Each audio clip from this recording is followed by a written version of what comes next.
بسم اللہ الرحمن الرحیم۔ السلام علیکم ورحمۃ اللہ وبرکاتہ۔ ناظرین، نماز اشراق پڑھنے کا طریقہ کیا ہے؟ نماز اشراق پڑھنے کی فضیلت کیا ہے؟ نماز اشراق کی نیت کیسے کریں گے؟ نماز اشراق کی کتنی رکعت پڑھنی چاہیے اور اس نماز کا وقت کب شروع ہوتا ہے؟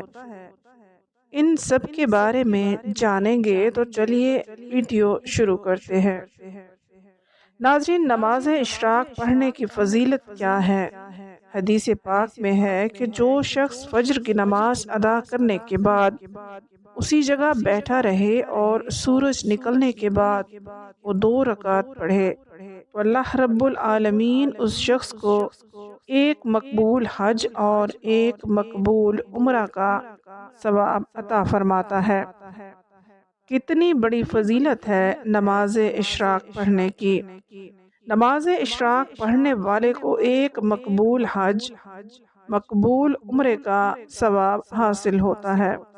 ہمیں چاہیے کہ ہم نماز اشراق بھی پڑھیں۔ جو اسلامی بھائی اور اسلامی بہنیں پڑھتی ہیں بہت خوش نصیب ہیں، انہیں روزانہ ایک مقبول حج اور ایک مقبول عمرے کا ثواب حاصل ہو جاتا ہے۔ اس نماز کا وقت کب شروع ہوتا ہے؟ طلوع آفتاب کے بعد سورج نکلنے کے 20 منٹ بعد نماز اشراق کا وقت شروع ہو جاتا ہے۔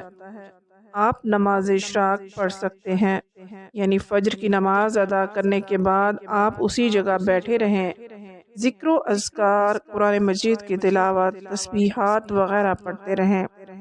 اس کے بعد جب سورج نکل جائے، سورج نکلنے کے 20 منٹ بعد آپ نماز اشراق ادا کر سکتے ہیں، یعنی 20 منٹ کے بعد سورج نکلنے کے نماز اشراق کا وقت شروع ہو جاتا ہے، آپ اشراق پڑھ سکتے ہیں۔ اب رہا یہ مسئلہ کہ اس کے پڑھنے کا طریقہ کیا ہے، تو میں بالکل آسان لفظوں میں آپ کو سمجھانے کی کوشش کرتی ہوں۔ دیکھیں، سب سے پہلے نیت کریں گے۔ نیت اصل دل کا ارادہ ہے، زبان سے نیت کرنا یہ مستحب ہے۔ نیت کی میں نے 2 رکعت نماز صلاۃ الاشراق کی واسطے اللہ تبارک و تعالیٰ کے منہ میرا خانہ کعبہ شریف کے، یعنی نیت اگر دل کے اندر کرنا چاہیں تب بھی بہتر ہے، اگر زبان سے اس طرح الفاظ ادا کرنا چاہیں تو یہ مستحب ہے۔ زبان سے نیت کرنا مستحب ہے، ضروری اور لازم نہیں ہے۔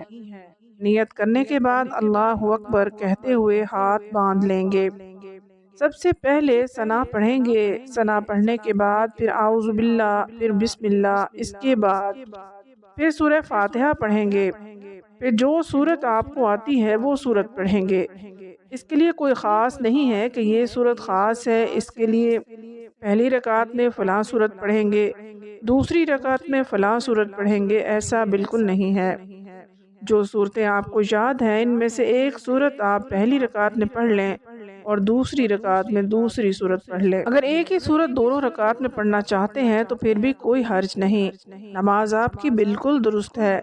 یعنی دونوں رکعت میں اگر آپ نے سورہ اخلاص پڑھ لی، آپ کو کوئی اور سورت نہیں آتی، تو پھر بھی آپ کی نماز بالکل درست ہے۔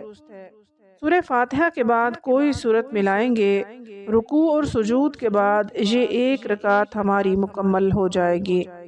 دوسری رکعت میں کھڑے ہوں گے، سب سے پہلے بسم اللہ پڑھیں گے، پھر سورہ فاتحہ پڑھیں گے، پھر کوئی سورت ملائیں گے، رکوع اور سجود کے بعد پھر قعدہ بیٹھیں گے، تشہد، درود اور دعا پڑھنے کے بعد دائیں بائیں سلام پھیر دیں گے۔ تو یہ نماز اشراق پڑھنے کا طریقہ ہے۔ جس طرح باقی 2 رکعت ادا کی جاتی ہیں، اسی طریقے سے ہم 2 رکعت صلاۃ الاشراق پڑھیں گے۔ صرف نیت نماز اشراق کی کریں گے، اور اس کے بعد ایک یہ بھی بات سمجھ لیں کہ 2 رکعت بھی پڑھ سکتے ہیں اور 4 بھی پڑھی جا سکتی ہیں۔ 2 پڑھنا چاہیں تب بھی بہتر ہے، اگر 4 پڑھنا چاہیں تو پھر بھی پڑھ سکتے ہیں۔ امید ہے آپ کو سمجھ آ گیا ہوگا۔ اللہ تعالیٰ سے دعا ہے کہ اللہ تعالیٰ ہم سب کو نماز اشراق پڑھنے کی توفیق عطا فرمائے۔ آمین۔